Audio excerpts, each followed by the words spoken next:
Ladies and gentlemen of the Action Army, what is going on? And welcome to another episode of Answers for Athletes. In today's video, we got a question from Logan Diaz C3P, who says, how would you recommend doing skill work if I have team practices and lifts every weekday in the off season? That's a lot in the off season, I will admit.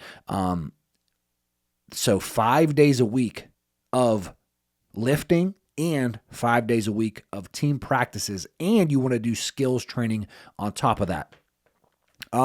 So what I would do if I were you, being that I think I'm the perfect person to ask, right? Because I'm a strength and performance trainer. I'm also a high school basketball coach. I'm also a skills trainer, although I don't like to call myself that because I'm not nearly as well versed in skills training as I am in strength and conditioning. But being that I coach a high school basketball team and you have to improve your skills, I do a lot of skill work with our high school athletes. And I also coach a high school AAU team, which actually, let me not yap. There's arguments as to whether or not AAU is ruining high school basketball in the U.S. But if you do it right, I think it can improve your skills and help you get better. Why am I yapping? So let me answer this. So the number one rule that you need to follow is you have to be combining your sessions. You have to combine your sessions. So skill work doesn't have to take all that long.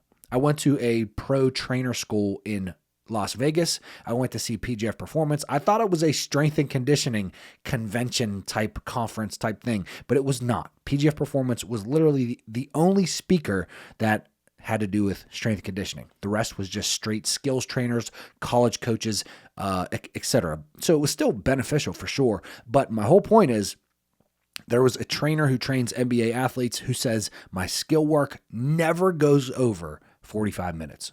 We crush you in that 45 minutes, but skill sessions do not have to be 2 to 3 hours long. They're already playing games a ton, even in the off season, like they're doing workouts, like they have a lot more time to rest, which you also have a lot more time to rest. But skill work doesn't have to be a ton of minutes, right? But the number one rule that you need to follow is you need to combine your sessions. I would do skills training, if I were you, directly before your team practices or directly before your workouts. Or sometimes do your workouts first and then team practices workout first and then skills training, depending on what you do in that workout. If you can, right? If you can't, then you're going to have to separate the sessions. But you have to be very meticulous about when you do your skills training. So just a quick example.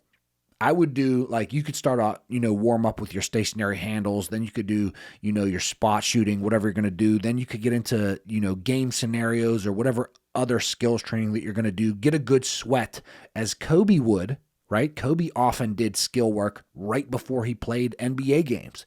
Then after that, get into your team practices. You'll be completely warm, go through your team practices, and that will keep all of the stress in that same block. Whereas if you did one and then the other, you're breaking down your tendons, your muscles, your central nervous system here, then you're breaking it down again for your team workout, then you're breaking it down for team practice, which some people can get away with, but some people can't, especially people if you have any tendon pain or overuse injuries, shin splints, things like that, then combining your sessions is much better. But some people, they like to do a quick workout, eat, get some rest, do another workout, eat, get some rest, do another workout. Both are good. You got to find out which is best for you. But in your scenario, I do think that doing your skill work before your team practices would be a very good idea, or your skill work before your team lifts. You also have to be meticulous about what you do in your skill work. I would bring up your weaknesses or work on your superpower. So that's kind of like, you have to bring up your weaknesses, like it's called deliberate practice. You have to be pushing outside of your comfort zone, bringing up your weak points, challenging yourself to the point where you force adaptations in your brain and your body. That is how you develop skill. That is how you get better. Deliberate practice is how you develop skill. But also, if you have a certain superpower, like you're a shooter, your team just needs you to be a spot shooter. That is what your team needs you to be. Then work on your strengths, like your superpower. But you have to be, if you don't have that much time, or you're already doing a ton of other work, you have to be very meticulous and very specific about what you actually do in your skills training. Don't do any bullshit that really isn't going to matter. So in strength training, your compound lifts, your bench press, your squat, your deadlift, that's going to be the most bang for your buck. Find out what is the most bang for your buck in your skill sessions and do that. I think that might be all that I have for you. Yeah, there's nothing else that really comes to my mind, so I'm going to leave it right there. Like this video if you like it, subscribe to the channel. Leave your question down below if you want me to answer your question in a video just like this. And there's a link down below in the pinned comment and the description of this video with access to my advanced training programs. If you would like me, a professional sports performance trainer, to set up your sets, your reps, your exercises, regressions and progressions, your phases, your periodization, so that you can jump as high as possible and become an elite athlete, then click that link and go ahead, check out my programs. We got upper body, lower body, knee programs, everything that you need to become the best athlete possible. Or click the link and you could check out my customized vertical jump coaching. But without further ado, I will see you in tomorrow's video. Peace.